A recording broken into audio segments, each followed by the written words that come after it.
नमस्कार दोस्तों काफी दिनों के बाद हम लोग यहाँ पर मिल रहे हैं दशहरा की एक अच्छी खासी लंबी छुट्टी के बाद। चलिए हम लोग आज एनालिसिस को शुरुआत करते हैं यहाँ पे कि मार्केट आपका किस तरीके से काम कर रहा है। उससे पहले थोड़ा सा बात कर लेते हैं कि अगर आप सीखना चाहते हो शेयर बाजार, जानना चाहते हो कि स्टॉक मार्केट काम कैसे करता है, यहाँ से पैसे कैसे बनाए जाते हैं, एक बिगिनर के तौर पे आप यहाँ पे शुरुआत कैसे करो, तो पटना के अंदर हमारा बोरिंग रोड में यहाँ पे ऑफलाइन क्लास होता है।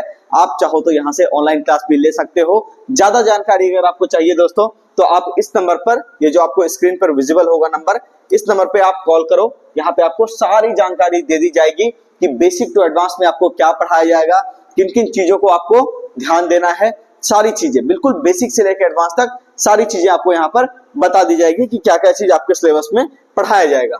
चलिए तो यहाँ पर हम लोग बात कर लेते हैं दोस्तों, आज मार्केट की बात कर लेते हैं, क्योंकि मार्केट आज बहुत ही जो है ना मतलब एक इंपॉर्टेंट लेवल पर काम कर रहा है। देखो पिछले वीडियो के अंदर आपको ध्यान में होगा एक वीडियो मैंने बनाया था, हालांकि वो स्क्रीन पर नहीं बनाया गया था वीडियो, वो वीडियो ऐसे ही फोन का रिकॉर्डिंग था दोस्तों, टैब के अंदर मैंने इसको रिकॉर्डिंग करके बनाया था इस लेवल पर। और यहाँ पे जो हम लोगों ने बात करी थी, यहाँ पे हमने बात करी थी कि मार्केट आपका आने वाले समय में एक बाउंस 25,200 तक ले सकता है। उसके बाद में वीडियो आपके लिए नहीं बना सका, लेकिन आप देखो मार्केट बिल्कुल एज इट इज जो आपको बोला गया था 25,200 के आसपास तक आकर के, इस एरिया तक आकर के मार्केट क्या हुआ, यहाँ से रिवर्स कर गया नीचे की साइड पे। अब हम लोग देखते हैं कि मार्केट किस तरह का बिहेवियर दिखा सकता है आने वाले समय में। तो यहाँ पे अगर हम लोग देखें दोस्तों, यहाँ पर इस तरीके से अगर हम लोग देखें कि मार्केट काम क्या कर रहा है, सबसे पहले लेवल की अगर हम लोग यहाँ पे बात करें तो यहाँ पे देखो दोस्तों, जब तक ये वाला एरिया, ठीक है ना, इसको हम लोग यहाँ पे देख लेते हैं लेवल्स के हिसाब से कि कौन सा एरिया ये आपका है।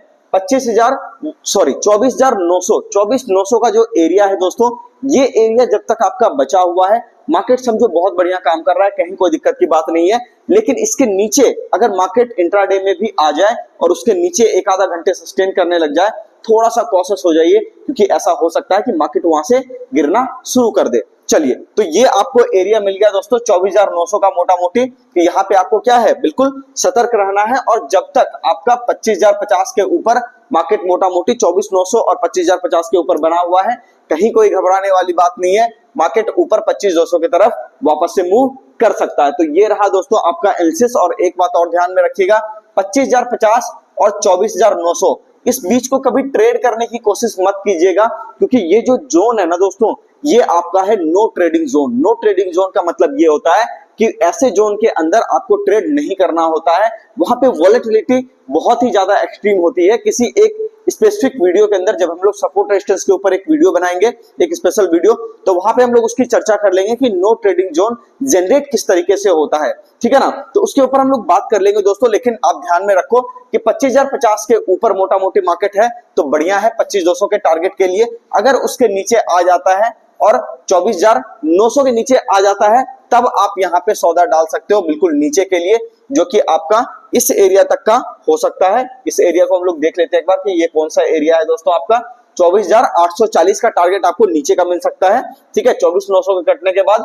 और उससे भी नीचे का टारगेट अगर यहाँ पे बात करें तो 24,690 का टारगेट आपको देखने को मिल सकता है। लेकिन इंपॉर्टेंट बात यह है कि 24,900 के नीचे बाजार आने के बाद ही आपको यहाँ पे शॉर्टिंग के अंदर एंट्री करनी है। और एक बात और याद रखिएगा, मैं बार बार कह रहा हूं कि इंडियन मार्केट एक बहुत बड़े बुल मार्केट के अंदर है। यहाँ पे जितनी तेजी से गिरावट आएगी उतनी ही तेजी से वो गिरावट खत्म भी हो जाएगी। तो उल्टे साइड पे काम करने के बजाय अगर आप सही जगह पे आप वेट करो मार्केट के सेटल होने का, वहां से अगर आप बाय करके काम करोगे तो मुझे लगता है ज्यादा यहाँ पे आपको बेनिफिट होगा। चलिए तो ये आपको हो गया दोस्तों निफ्टी का एनालिसिस, ठीक है ना। तो ये आप देख लो, अगर ये एरिया कट जाता है 25,200 कट जाता है, हालांकि कटने की संभावना कल मतलब कम है, मुझे नहीं लगता कि तुरंत कट जाएगा, लेकिन फिर भी मान लो अगर कट जाता है तो 25,270 या 25,300 का टारगेट आपको देखने को यहाँ पे मिल सकता है, ठीक है ना। तो इस बात को ध्यान में रख करके काम कीजिएगा। अब यहाँ पे हम लोग बात कर लेते हैं दोस्तों कि बैंक निफ्टी के अंदर किस तरीके का काम हो रहा है और बैंक निफ्टी के अंदर किस तरीके का टारगेट आपको देखने को मिल सकता है। बैंक निफ्टी भी देखो बिल्कुल एज इट इज अपने लेवल को फॉलो किया है 50,980। पिछला वीडियो निकाल करके देखिएगा, एग्जैक्ट यही लेवल मैंने कहा था कि इस लेवल पे जब तक मार्केट है तो ऊपर के साइड पे यहाँ का टारगेट मैंने आपको दिया था, और अभी मार्केट इसी के ऊपर ठीक सस्टेन करके बैठा हुआ है। अब जो अगला टारगेट हो सकता है दोस्तों, यहाँ पे देखो सबसे पहले स्टॉप लॉस एरिया की हम लोग बात कर लेते हैं। स्टॉप लॉस एरिया होगा 51,000 51,590, ठीक है, मोटा मोटी 51,600 भी आप पकड़ के रख सकते हो।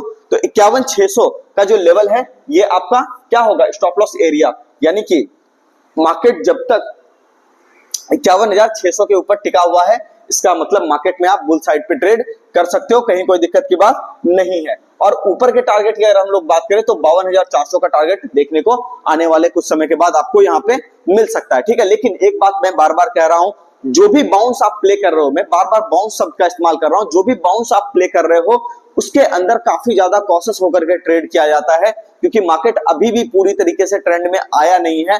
और यहाँ पे ऐसा हो सकता है कि उतार चढ़ाव, वॉलेटिलिटी जो होती है वो आपको ज्यादा देखने को मिले। तो वहां पे क्या होगा ना कि अगर आप बिना वजह का एंट्री करने की कोशिश करोगे तो आप ट्रैप हो ही जाओगे। चलिए, ये तो हो गया दोस्तों 52,400 का लेवल आपको, ठीक है। और 51,600 के नीचे आने के बाद 51,250 और 50,984 का टारगेट आपको देखने को मिल सकता है। बाकी सारी चीजें बहुत अच्छे तरीके से काम कर रही है मार्केट में, कहीं कोई दिक्कत नहीं है। अगर सेक्टर स्पेसिफिक हम लोग बात करें दोस्तों, तो मेटल सेक्टर मुझे पर्सनली बहुत अच्छा लगता है। मेटल सेक्टर में ऐसा हो सकता है कि आने वाले समय में आपको चाल देखने को मिले। और थोड़ा सा आईटी के मिड कैप से लेकर के लार्ज कैप आईटी स्टॉक्स में अगर आप जाओगे तो वहां पे आपको बेहतरीन मूवमेंट देखने को मिल सकता है। आने वाले एक आधा महीने के अंदर लगातार वहां पे मूवमेंट जारी रहेगा। आशा करता हूं दोस्तों वीडियो आपको काफी अच्छा लगा होगा। वीडियो अच्छा लगा होगा तो चैनल को सब्सक्राइब कीजिए, वीडियो को लाइक कीजिए, कमेंट करके बताइए कि वीडियो कैसा लगा।